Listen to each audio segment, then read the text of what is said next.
in that water a lot better. So I can actually see, just like this, whenever I actually get a fish.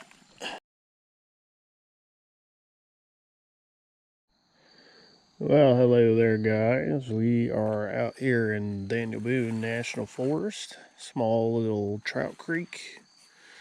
Got my fly fishing rod, 3-weight, 9-foot, and we're gonna see if we can catch some trout.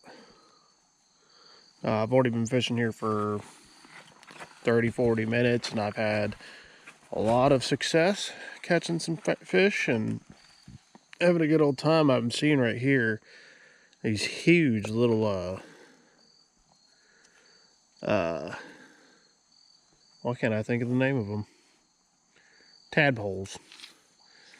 Alright, so I'm gonna get some line out here. Mostly roll casting is what they call it in the fly fishing world. Essentially just like that.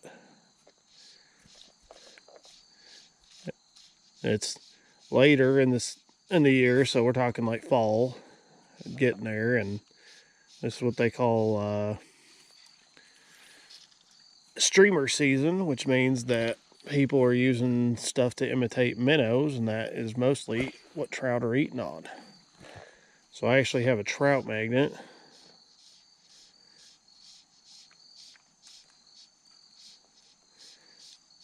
A little black one for contrast, because this creek is, as you can kind of see, it's a little dirty. It's like that beer colored water. That's what I'm using right there. Trout magnet, no, or not the normal weight that comes with it. It's weightless, just a hook. But I got a weight. Get my line back here. Very small weight up this way. So I actually might move down a little bit.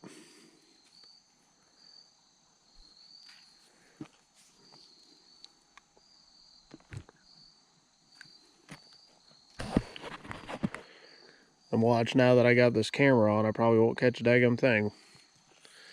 Isn't that how it usually goes? Alright. Roll cast. Let's sink for a second or two. And all I'm doing is this right here.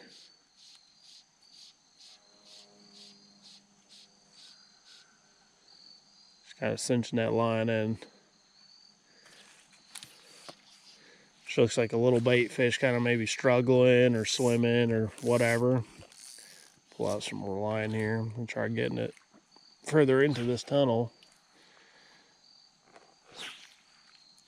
There we go. Letting it sink. A lot of times earlier in the year, in like springtime and stuff, you can really just get away with throwing insect imitations out and just letting them sink, and you'll catch the heck out of trout doing that. But this time of year, they really like to chase things. Alright guys, I'll switch to chartreuse. See how they feel about that.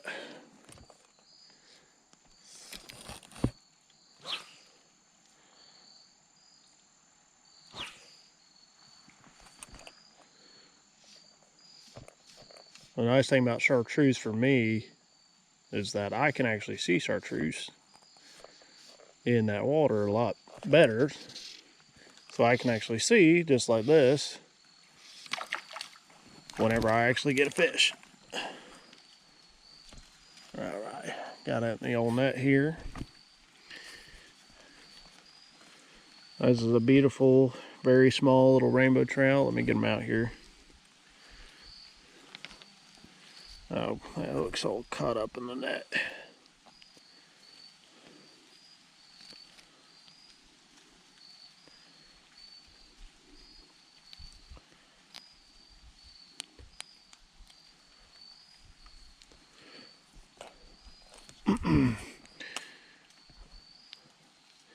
Trying out that net. I don't know how I feel about it yet.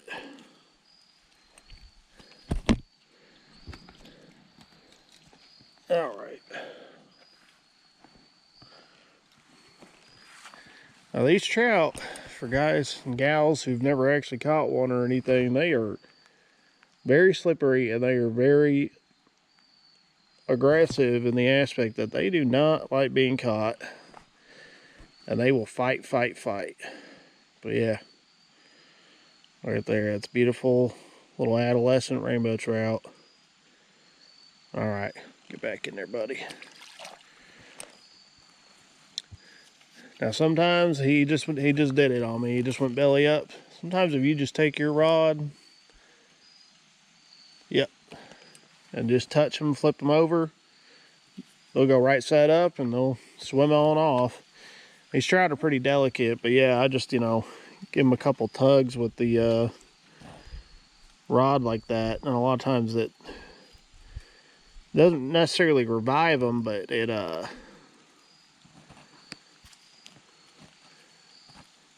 what's the word I'm looking for? I think they kind of get a little shocked getting thrown back in, and then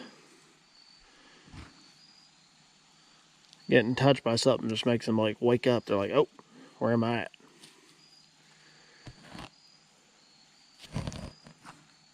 Sorry guys, he butchered this trout magnet.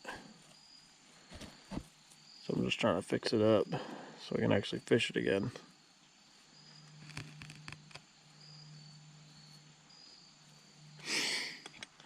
But worst case scenario, if you get a trout and you're throwing them back, it's catch and release right now, only in this creek. So I'm not catching and keeping anything.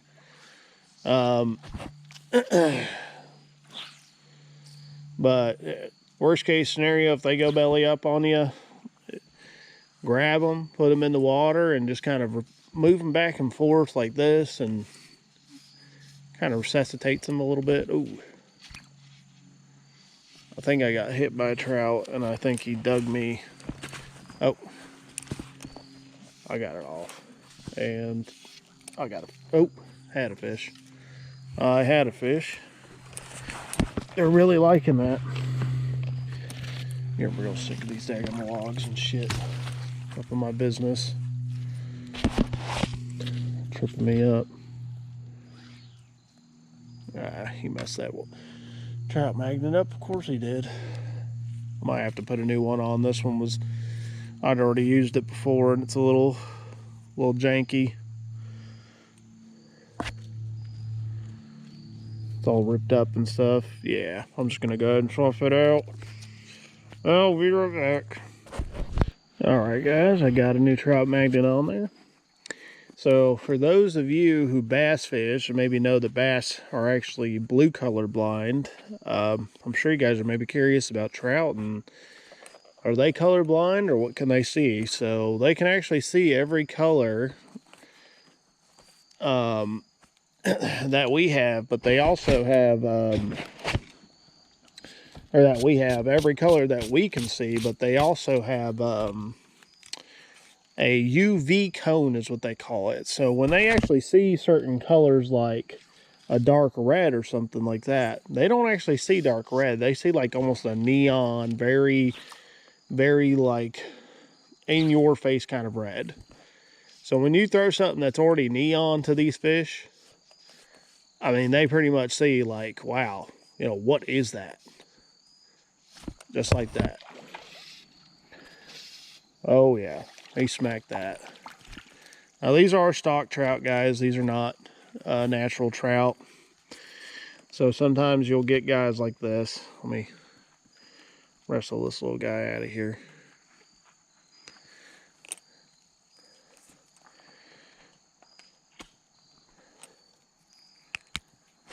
I gotta snap a picture of the old guy just to keep track of what I got. All right. So as you guys can see, he's kind of a little short on that backside. He's actually a little deformed. I've seen some, he's not as bad as some I've seen, but just stock trout, he's a little deformed. Sometimes these stock trout will also have, about to lose grip on him.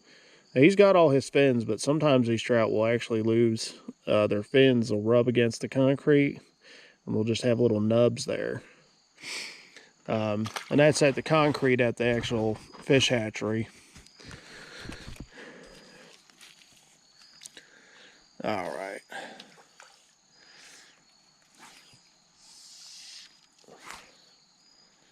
All right, get a big cast here.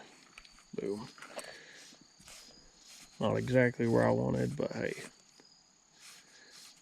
Now they're very aggressively hitting this one, so. Yep, right there. Oh, I lost them.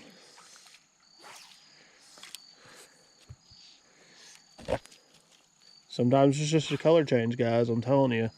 And sometimes it doesn't matter, guys, rhyme or reason and stuff. It doesn't have to necessarily be completely natural looking to these trout.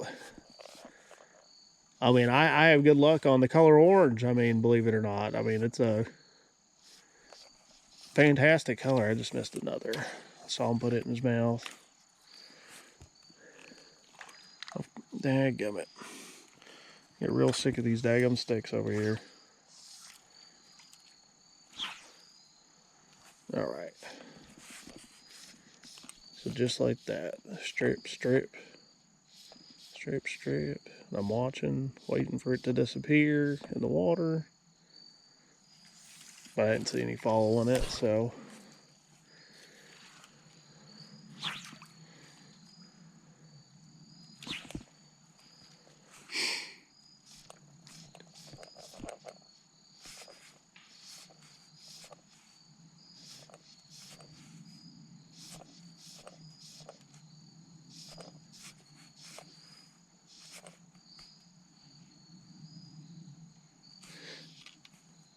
See, it doesn't look all that great.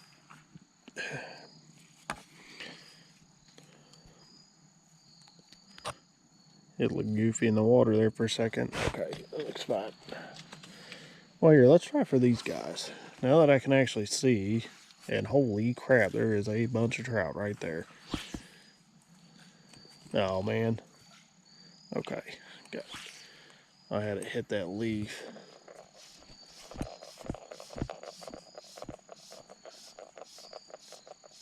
But sometimes going against the grain, going against where they're normally looking and stuff is kind of the move. I got swiped at it. He missed though. I thought for sure he had it. Oh, dang! All right, just hit my rod against this daggum branch above me.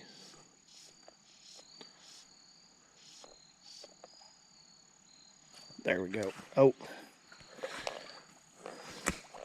missed him.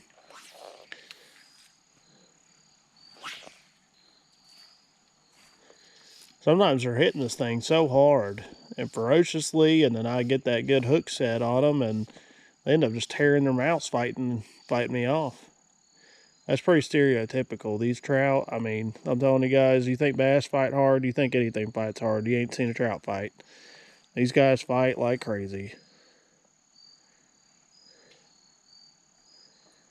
I don't know if you guys can see just how many just following that thing. There's probably about 7 or 8. And I'm just jigging it right now in front of their faces and seeing one of them's gonna swipe at it eventually, right? Sometimes that's the move, guys. If you can get a horde of trout together, you want them getting a bite. Sometimes when they're in a big group, it's easier to get them to bite because they're like, dang, you know, that's food. Who's going to get that food? So they'll get all competitious with each other. So you'll have one to swipe on this mere fact that, you know, he wants to be the one to get this potential food source, even if it doesn't look, you know, like it's legit. Sometimes they'll just swipe on it just because, you know, they don't want the other trout getting it.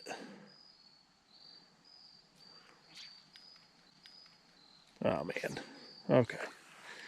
Let's try for these guys again.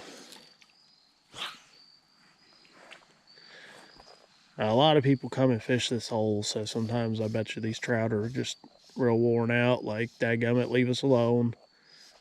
Oh, just missed him.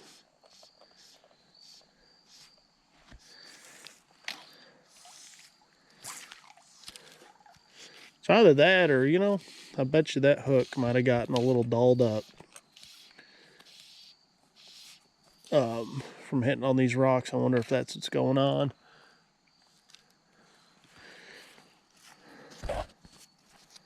Let me check. No, that's a good hook. They're just ripping their own mouths trying to get away.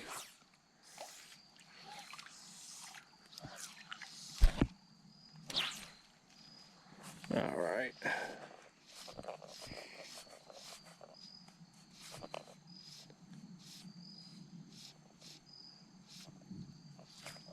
Oh man, I saw him put that in his mouth.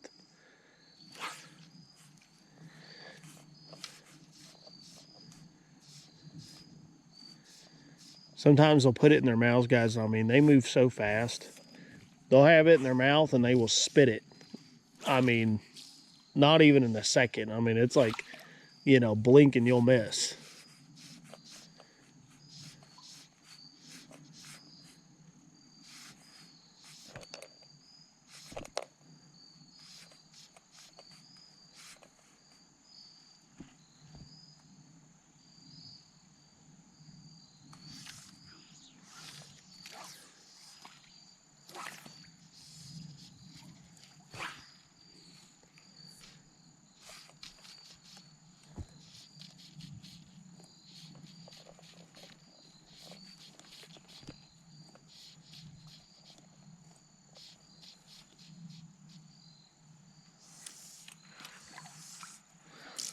Well, see, now they're getting all, I think they've caught on to the chartreuse now, and I think they're going to stop biting it. Oh, dang. All right, hold on. I got my line all twisted up. Let me fix that real quick. A reason you guys need to watch that. All right, we are back at it.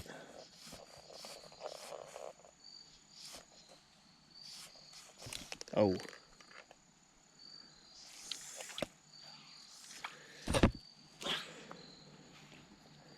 I mean, I tell you what, they are just not committing to this as hard as I'd like. A lot of them are attacking it and just spitting it. There we go. That's a good one too. Well, for in here. There we go. Got him.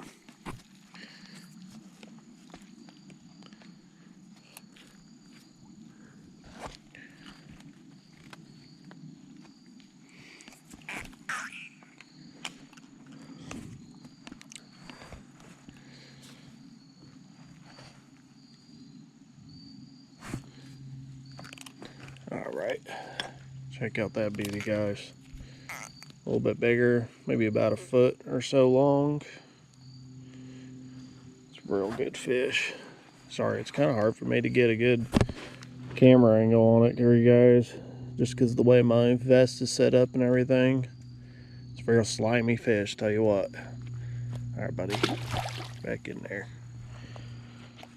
Be free.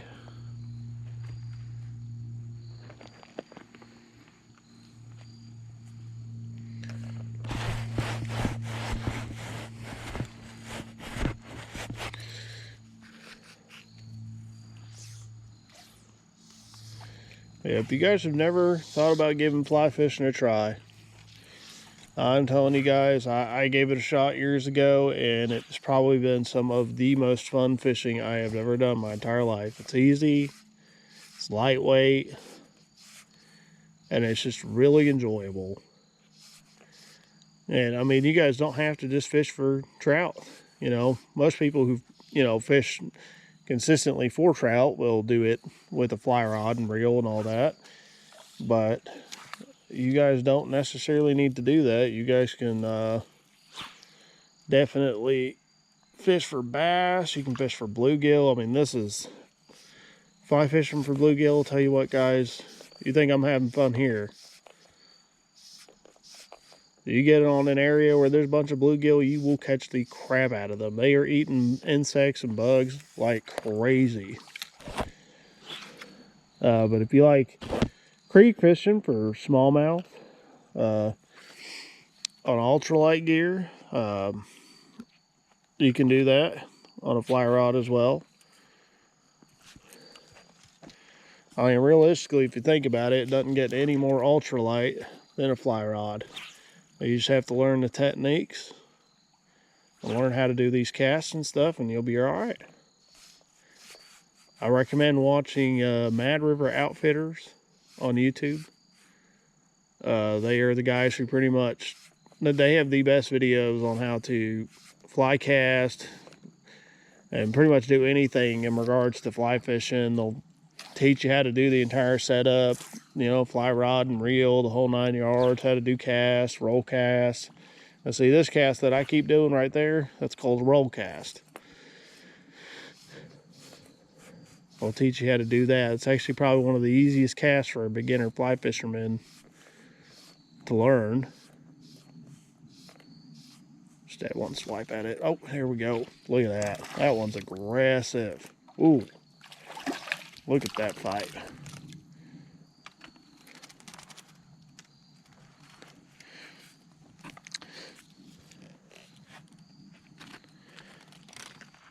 Yeah, that was an aggressive fish. A little small guy though too. I mean, he ain't anything special.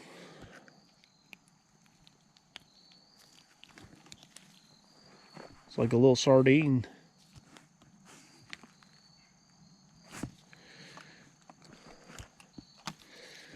There we go.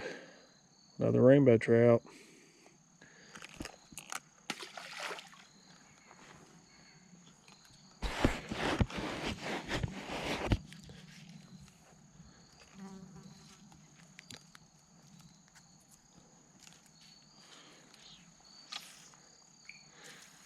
Now there is a couple more holes, guys, that I could fish, but I don't know if I'm going to or not, because I do need to go do some exploration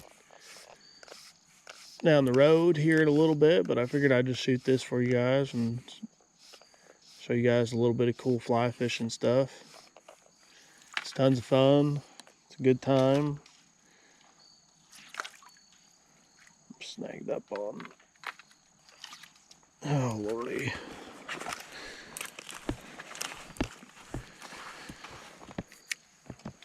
It's literally just the bark I was snagged up on.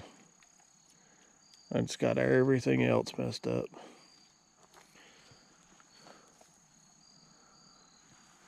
Gotta love it.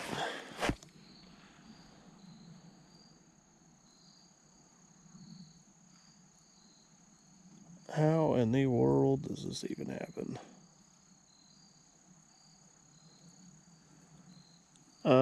Yeah, this is gonna take me a minute.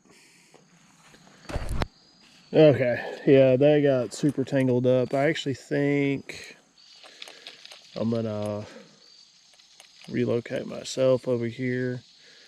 As I'm looking at the time, I can only fish for a little bit longer, and then I gotta start heading out to go check out this spot that I've been trying to look at as a potential camping spot. So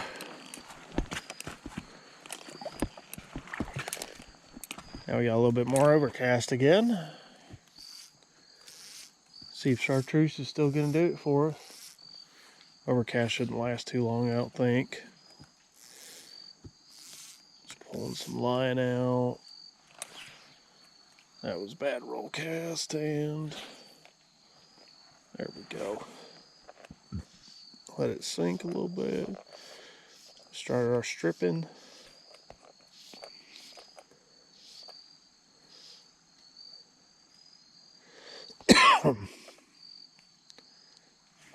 Yeah, wow.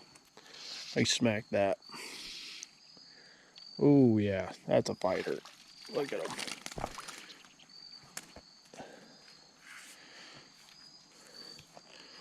Sometimes it's the smallest trout will put up the biggest little fight you've ever seen in your entire life.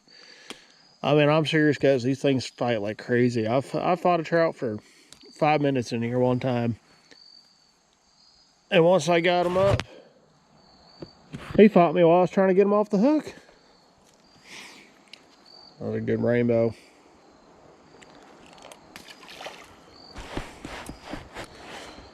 I do stock brown trout in here too. I've caught one once upon a time, but they do not stock very many in here.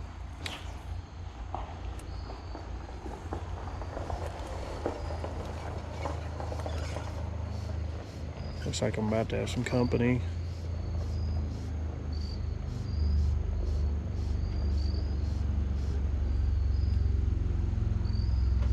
There we go.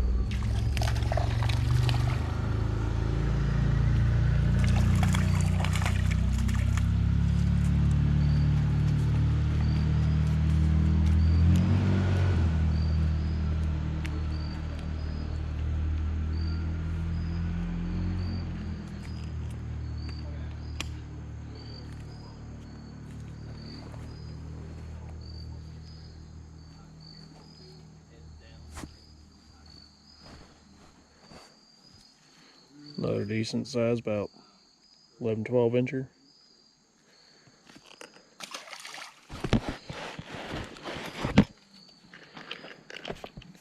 Got this trout magnet all stuck up in this daggum nut.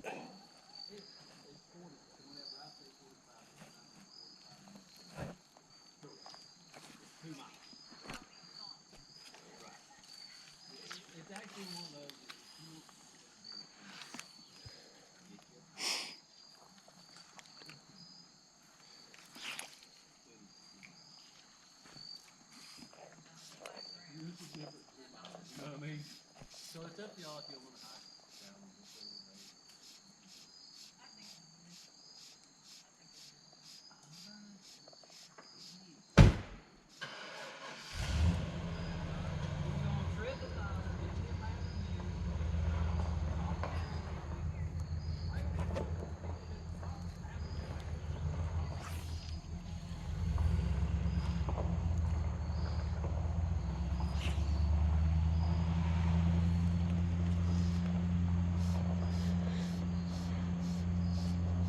I'm kind of glad they left, because a lot of times people will stop and ask me 1,000,001 questions while I'm over here just trying to fish.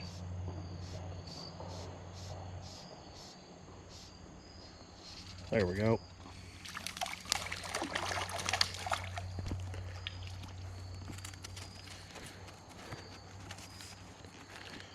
They're talking about hiking. There's a good like 2-mile something trail here with a bunch of waterfalls and all that. Part of the Sheltoe Trace trail system out here in Daniel Boone. Not too far from Corbin, Kentucky.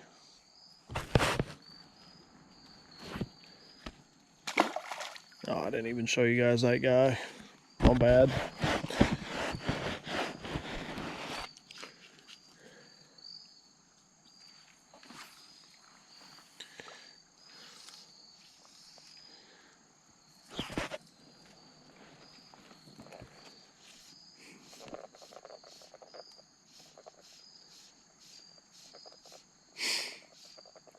So I'm actually having a hard time seeing that chartreuse one from this angle, but the trout are very clearly not having a hard time seeing it because they're still biting it.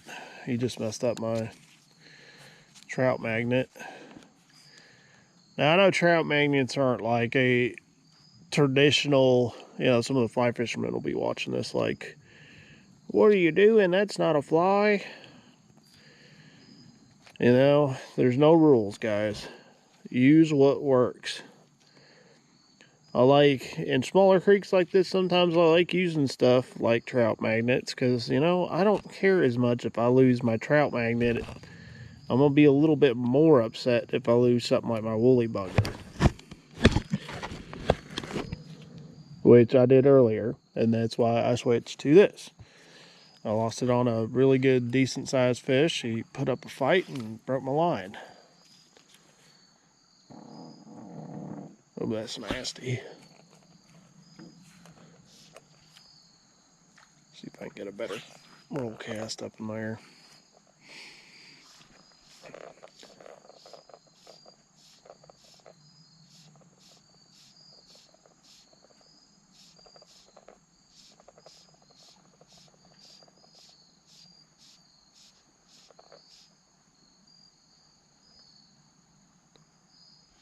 Oh, I actually saw that in his mouth there for a second. Like I said, they'll put it right in their mouth. I'll see it and just spit it. I mean, so quick. You just don't even have time to react. I'll call it the light bite. Biting real light.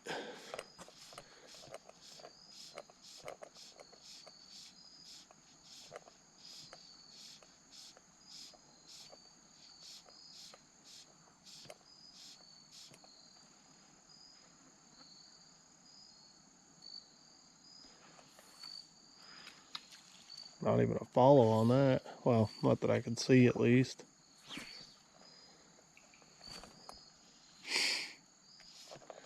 I'm gonna do a couple more casts, maybe a couple more fish or something, and call it a day. Like I said, I gotta go check out that spot, so.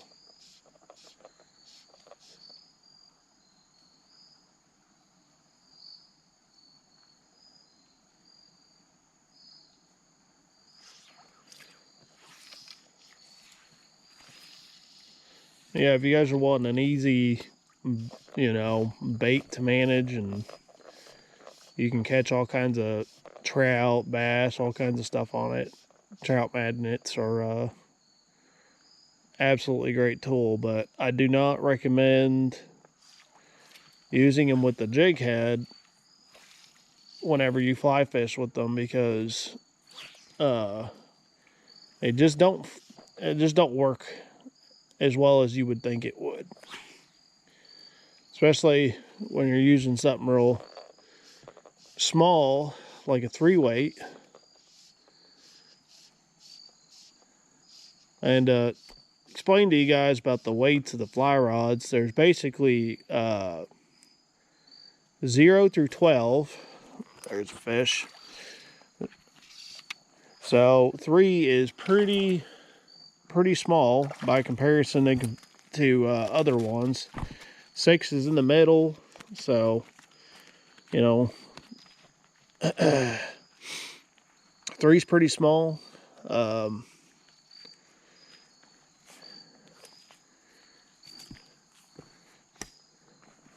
mean, it works good, but it is a small, I shouldn't say small. It's as big as any other fly rod. It's just, oh, yeah, sorry guys, I accidentally dropped him. He got away on me. I couldn't show you guys. That sucks. My bad. But it's meant for throwing pretty small stuff and catching relatively small fish. It's great for a little creek like this or whatever, but you know, if you're fishing in a lake and fishing for bass, you might want to use something more like a 5, 6, 7 weight, you know. But then, I mean, a 12 weight, you could literally go out into the ocean and catch huge, you know, groupers or tarpon. I've seen people go out there to catch tarpon on old fly rod and stuff. I mean, it just kind of depends on your fancy, I guess, so to speak, on what you want to do. But 3-weight is definitely on the small side. Small lures, small presentation. Probably not going to be catching ginormous fish on it, more than likely. You know, you can. It's just not the best suited for it, so to speak. Alright, I think I'm going to catch one more, guys, and we'll call it a day. I'm kind of getting a little hangry anyway. Dadgummit, that leaf messed me up. That's the worst thing about fishing in the fall, guys, is the daggum leaves.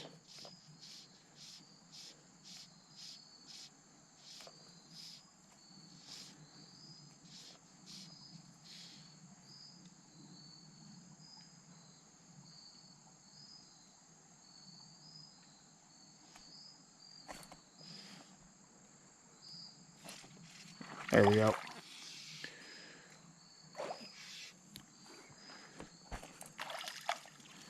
Ah, so much fun. Yeah, they just stocked this a couple days ago. Maybe I'll come back and do another video, and I'll actually go and walk down this beautiful creek and kind of show you guys other little holes. I don't know how far, because they take buckets is what they do, and walk down, and that's how they feed the creek. with trout. So I don't know, during this time of year, this creek is kind of on the shallower side, so I don't know if they go super far down or not. Yeah, sorry, he's upside down. But yeah, a little small rainbow trout. Beautiful little guy. All right. Okay, guys. Thanks for coming along on this little journey, and I've had a lot of fun catching these trout and kind of just talking to you guys a little bit about all this stuff. If you guys like this video, give it a like, comment, subscribe if you guys want. A few more videos to come, I think. I'm pretty terrible about actually videoing myself, so probably won't post as much unless things get really popular, but this is probably the worst part, is navigating the creeks. But all right, guys, I'm gonna go probably bust my butt in this daggum creek. So thanks for joining along, guys, and y'all have a good one.